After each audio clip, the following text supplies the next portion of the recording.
Chris, I guess how would you just kind of analyze the state of the team right now at this point? Well, looking at the past week, the Seattle and Arizona series, I felt like there were a handful of moments that were really bright. With Jonathan Cannon's outing, obviously the debut of Drew Thorpe, and to have Drew go out there and command the baseball the way he did in his debut kind of speaks to his ability. He really never gave in. He threw pitches, threw all his pitches at any count, and that was really exciting, obviously for him, but for the organization. So that certainly was a positive takeaway. Those were tough losses for us, not to be able to close out some of those games, but plenty of moments, within that series with Seattle to feel pretty good about in terms of, the future outlook of our club. Looking at the wins and loss record, it's not something that you get excited about looking at. Kind of speaks to the amount of work that we have ahead of us. But you look at what Eric Fetty and obviously Garrett Crochet and what he's done, the development of Corey Lee, and these young players that have come up. You look at Brian Ramos getting the opportunity that he had earlier in the year, getting a taste of the big leagues, and now doing pretty well down in Charlotte. So certainly focused on big picture. Not happy with where our win and loss record is right now. And talking regularly with Pedro and the staff to find ways for us to get better and put our players in the best position that we can to have success at this level. You say you're not happy with the win-loss record, obviously, but when you look at the way that this team is playing, is it different than you envisioned it? There's a lot of talk about fundamental improvement, defensive improvement. Are you seeing those kinds of improvements? Are you seeing something you like in the way the team is playing? Yeah, I think the team as a whole, although the record's not very good, I think the intent and the energy, playing for the White Sox and for each other, I sense a lot of positives in that. Have there been inconsistencies, whether it be with the fundamental breakdowns and whether it be on the base running or defensive side? Yeah, that's popped up more than I would have liked. It's obviously nice to have Louis Robert back into the lineup, and he's already shown what he's accustomed to doing and capable of doing, both defensively and offensively. So I think we're certainly going to benefit from having him regularly in the lineup now, and having Tommy Pham back and Benny as well. I think will position us better. But we really focused on the pitching this year and finding ways to improve our starting pitching. And you look at our rotation. There's some pitchers that have thrown really well as starters, here recently, and we want to continue to build on that and bring up potentially some players from the minor leagues to add to our starting rotation or in the bullpen or various spots on the position player front. So, you kind of zoom out and you focus on, ways to continue to build this organization to where it needs to go. And on that subject, looking at, Kannapolis and winning the first half was certainly a highlight for our player development group and Pat Leland and his staff. Really happy for those guys. And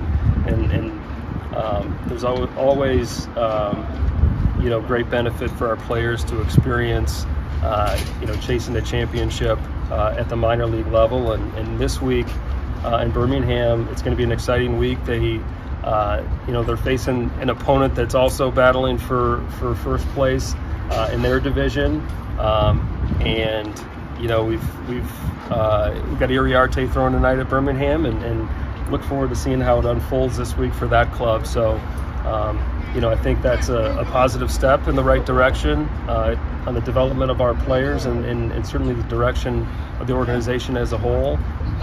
And then additionally, we're prepping for the draft right now, but so there are plenty of positives and certainly some too many areas right now that need improvement, and so work closely with our staff and build strategies for us to get better. How do you think we've asked this, Pedro has done it? Is this, I don't know if you can answer this, is a guy that you see running the team the rest of this season for you guys?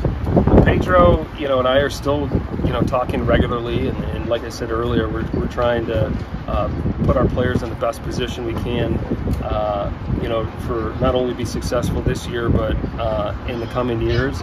So, there's a lot of work to be done, whether it be, on our major league staff or with our front office to take steps forward. So I know that naturally there's a lot of speculation on who's going to be in what role in future years, and really it's about showing up each day and figuring out how to put our players in the best position possible. So many fans evaluate the manager based on the wins and losses. How do you evaluate the job that the manager's doing? I look at the progress of our players individually. Obviously there's a huge component is playing together as a team. But really, if we're getting the most out of our players at each position and every spot on a pitching staff, you're going to be in a good position to get a lot of wins. And there's a long list of players that are playing well. Some players that haven't played up to their standard or what we expected, and that's just kind of part of baseball in general. But you show up the next day and you continue to fight to get better, and we certainly believe in a lot of the players that we have here, and we work we continue to work together and trying to find ways for us to get better. Chris, is it a slippery slope though, the tightrope you have to try to keep this team focused, because losses mount? You get affected by the losses, and sometimes it affects, maybe not affecting now, but it can in the future, and also during trade talks. Well, I know, we were very intentional with some of the individuals we brought in, knowing that this season could be a tough one. And you look at Paul DeYoung and how professional he's been, and the at-bats that he's been putting together, and he's been commanding the middle infield, which is what we expected. To grab players to come in here that can face adversity, because they've done that before and they know what it takes to navigate a major league season. And you look at Eric Fetty and what he's done. He had obviously had a tremendous season last year in the KBO, and had a track record of being a major league pitcher, and to see what he's doing here. But these leader types, these veteran types, to come in to help bring along and develop some of these younger players was something that we were set out to do, and I highlight that because walking through the clubhouse and seeing the work in the cages and the side sessions and batting practice, they're still very determined, regardless of some of the tough losses that they've experienced this year, and I expect nothing less from them moving forward, regardless of the noise or distractions. You've got we're nearing the trade deadline, and there's certainly been a lot of interest on our players, and we'll have ongoing conversations, and there's times where I'll pull a player aside, and I know that they're reading, or their family's reading some of the rumors that are out there, and I try to be as upfront as I can, and let them know whether there's truth to it or not, just so they can so we could once again put them in a good position to have a successful night. Do you think movements could be quicker this year than waiting to the deadline, because so many teams are in that logjam trying to break away? It's tough to tell. The easiest way to assess the pace in which this will move will be certainly the other side and their interest. I know there's plenty of teams, if we felt like the offer was to the point where it's something that we can't really wait around on, we'll do that. I mean, I know that there's a pace to the 12-month cycle. You've got the off season, you've got spring training, you've got the first half and the second half. We've really had ongoing conversations since last fall with a lot of our players, and we feel like it's an opportunity to improve the health of our organization long term. We're going to do that. As you get calls on players who have maybe multiple years of control left, do you have to weigh that would send a message to whether fans or the clubhouse that, hey, we expect to be down for a couple more years after this? Or does that maybe, on the flip side, weigh into looking for guys who can help you near term if you do waive trading players like that? Yeah, I mean, you've got to be honest with yourself and the organization of where the talent lies, and you look at our minor league system, and obviously our farm system has been improving, and I think the industry has us towards the top. We want to continue to add to that. You look at, all right, where does that talent lie within the farm system? When do we feel like they can be productive major league players? And you try to match that up with some of the players that are currently on our major league roster, and you've got to that's all part of the calculus. And even though there are some players with some control, that's also when they often are most valuable as well, and the return can be substantial. There's a couple different factors that go into it. We do recognize that it's likely that there are players with control on our major league club right now that perhaps won't be with us long term, but that's something that we're continuing to assess, and we'll continue to do that for the coming weeks here. That sort of begs the question, though. Where do you see the talent in the minor league system at this point? I mean, I think the most obvious place to start is on the pitching front, and we just welcomed Jonathan Cannon back to the major leagues, and added Drew Thorpe, and you look at our AA rotation of Kai Bush and Mason Adams and Jake Eater, and what they've been able to do at that level. Clearly they're not too far off, and we've shown that we don't shy away from bringing players up from the AA level.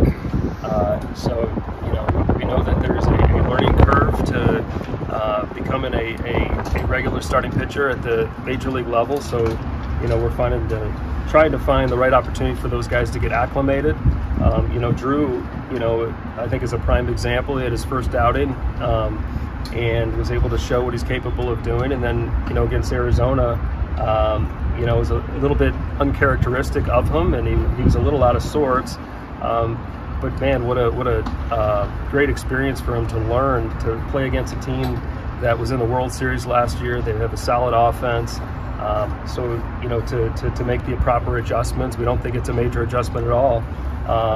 We'll see how his next outing goes, but to find moments like that to continue the development up here so they can establish themselves as impactful major league players is vital. You look at that rotation at AA. We've got some guys in Charlotte, whether it be Brian Ramos and Colson Montgomery and a couple others that we're going to try to find the right window to bring those guys up. We want to make sure that there aren't any doubts, and those guys are ready to be major league players. Just matching up once again with our major league club, with that minor league talent. We feel pretty good on the pitching front. We're going to continue to add on that. It'll be interesting to see how the draft plays out, and we've got some options that are the college level and the high school level, position player and pitcher, and that'll help kind of dictate our path and the pace in which we think that we're really ready to compete at the major league level. So the not only the coming weeks but the coming years are still developing, but we're unwavered with our determination and excited about the future of the White Sox. As you assess the farm system now and the overall view of things, when is a reasonable expectation for you to be competitive again? 2026? Is that too soon? After? It's tough for me to put an exact timetable on it.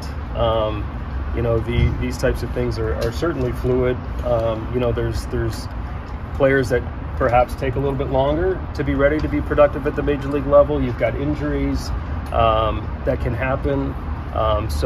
You've always got to have your thumb on it or a pulse on it, so to speak, to be able to adjust accordingly. But I don't think it would be appropriate or accurate enough to put a date out there in which we feel like we're ready to compete for the division. But right now we're focused on getting these guys acclimated to the major leagues and positioning them well for future success. How do you assess who's part of the core, even if the guy who could be part of the core is someone who can get you a big return in a trade? Because there's always some speculative nature of prospects. You know, I mean, they could be top 10, top 20, and still not pan out eventually. So how do you assess a guy who's contributing at the major league level to whether he's a guy moving forward or a guy you can move right now? Well, it's about having talent and bringing talent into the organization, and there's different mechanisms to do that. You've got the amateur draft, in which we're prepping, obviously international as well. You've got trade acquisition. We're an organization that wants to build from within. We really believe in our development process. You know, there's a time to go out into free agency to help improve your major league club. We don't want to be reliant on it. Our goal is to be able to build that with our prospects that have gone through our minor league system to be at our major league club. So, you know, to identify a player, whether it's someone we can build around or not, I think there's a handful of different, you know, factors that go into assessing that, and that really is probably a more timetable sensitive question that, you know, we're still assessing at the moment. How did going through comfort level with the Garrett Crochet experiment? You know, you're in uncharted waters here. You're well past his innings count. Where's your comfort level as far as letting him go? Sure. You know, for one, he's been excellent. I mean, for someone that was a believer that Garrett Crochet could be a starter, you know, among others in the organization, I think this experiment could not be going any better. You know, we've got different you know, feedback loops to measure you know, how sustainable this is. And you know, you look at biomechanically, you look at his workouts, you got a sports science component, you got an analytic component. Certainly any fan can watch the game and see that it doesn't seem to be slowing down. Now, you don't want to be reckless. We've had conversations with Garrett. At some point, we're going to have to make some adjustments here, being that this is uncharted territory. But he also continues to perhaps even defy a little bit of logic with what he's doing, because this is the best version we've ever seen of Garrett. He's really taken to being in a rotation. He's taken advantage of the days in between each start, and he's just, you know, whether it be he's getting stronger or maintaining the strength that he has. So there are a handful of measurables that go into, you know, how to map out the remainder of the year. All I know is, you know, he's going to start tomorrow, and I expect him to have another quality start, because that's what he's been doing throughout the whole year. So it's exciting, you know, for Garrett, for the organization, and, you know, we look forward to helping navigate the remainder of the year. How did going through the process of trading Dylan before the season started kind of inform how you're going to approach these, you know, listing on players at the trade deadline and trying to make sure you get the package you want?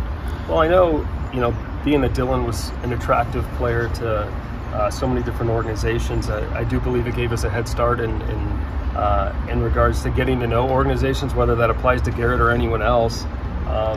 You know, having you know, such a valuable player like Dylan, you know, in my first offseason as general manager has allowed me to build relationships with other general managers and get to know other organizations.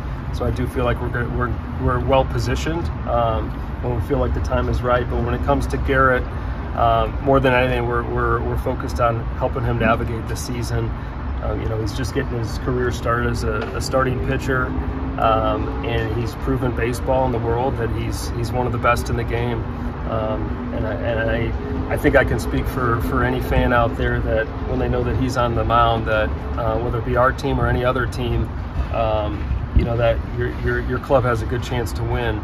But we're continuing to figure out what's best for the organization in regards to Garrett. But primarily we're focused on getting a start tomorrow and continue to map out the rest of the year. Is there any emphasis on getting positional talent, given that the system is stronger or deeper, at least the pitching side, or are you comfortable kind of stockpiling pitching, given, you know, success you've had developing and dealing from that as need be? Yeah, I mean, I think that for one, our priority is bringing in talent, you know, to the organization, whether it be on the pitching side or the position player side. There's different ways to acquire position players, and it could be through pitching capital. So there's an argument from a strategy standpoint to continue to bring in pitching to help you acquire position players. Obviously, there's, you know, going to come a point where we do need to improve offensively.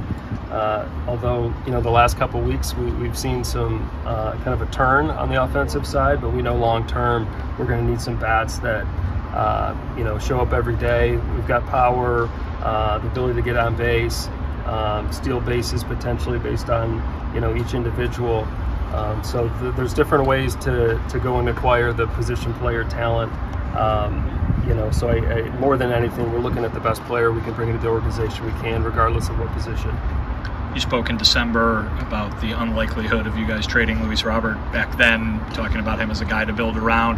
Has anything you've learned about your organization and your future moving forward since then kind of changed your thoughts on how likely he might be to stay or go at this trade deadline? The unlikeliness is really does an organization have what it takes to acquire some of the talent we have? And obviously Louis, one of those players that is such an elite talent. So is there a willingness from another organization to provide what we feel like is the line or above the line for us to convert on a trade? So it was probably when you're just measuring the likelihood of a move, it was kind of, I think, fair to say that it was going to be harder for a team to acquire a player like Luis Robert or whether it be a Garrett Crochet or anyone else on the roster. But with that being said, we're still assessing, and